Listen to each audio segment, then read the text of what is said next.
Working hard? A semi-familiar masculine voice drawled from the doorway. Dylan blushed as he looked up. Dr. Eyes lounged against the doorframe, even more gorgeous now that he wasn't in the middle of an emergency room. He wore a white coat over blue scrubs, and a little grin played over his handsome face. He was beautiful. He was exactly Dylan's type. Everything he might have wanted, if Dylan had the time right now to want anyone for himself. Of course, Dylan would have to meet him now, when one of his arms was strapped down and in agony, and when he couldn't laugh without coughing up a lung. Dr. Eyes probably had an issue with dating patients too. Most doctors did. It was just as well. That would spare Dylan the disappointment of rejection. Sorry, Dylan said, still blushing. Tino put this game on my laptop for me. It was just a way to kill time. No problem at all. Dr. Eyes walked into the room, stormy eyes dancing with amusement. It can't be all that exciting to be stuck in a hospital for Thanksgiving. How'd your folks take the news? Dylan pushed the computer away and looked down. It didn't hurt anymore. Really, it didn't. But he still hated to have to say it. They kicked me out when I was 14. The doctor's eyes bulged. Seriously? 14? Dylan grimaced when he tried to shrug. He still wasn't used to not being able to move his arm yet. Well, they weren't okay with the whole gay thing, and I wasn't exactly hiding it, so we were kind of at an impasse, I guess. I wound up okay, though. I was dancing for a ballet company in town, and they let me go pro with them. They got custody and everything, so it worked out okay. He kept up a smooth and cheerful face when he spoke about the ballet company. They had helped him out after all, and they'd definitely given him a leg up. A lot of other dancers there had it worse. How about you? You're still here on Thanksgiving.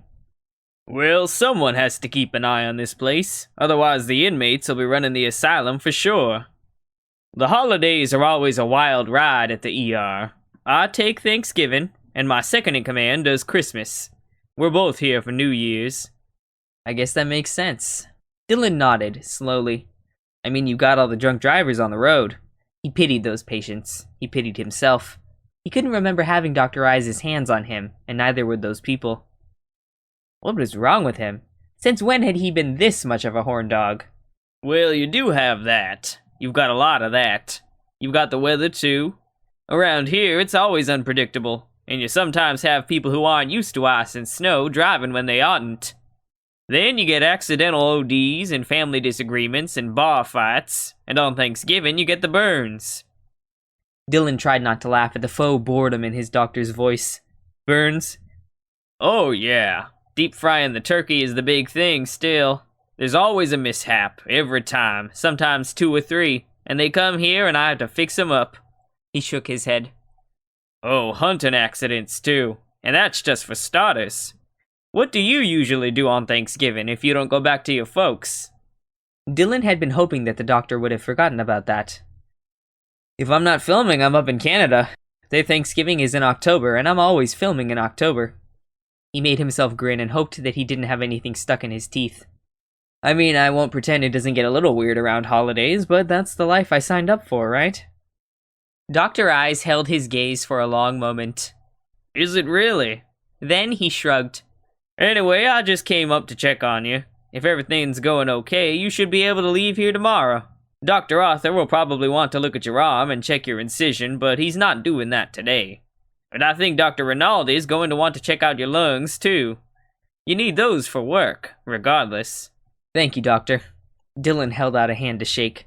I really appreciate everything you've done. It wasn't entirely true. Dylan didn't appreciate Dr. Eyes filing a workers' comp case against the studio, but looking into those gray eyes made him forget that there had been any such thing. I'll be here all night, Dylan. Let me know if you need anything. Dr. Eyes held onto Dylan's hand for a fraction of a second longer than he needed to, and left the room. Dylan resolved never to wash that hand again.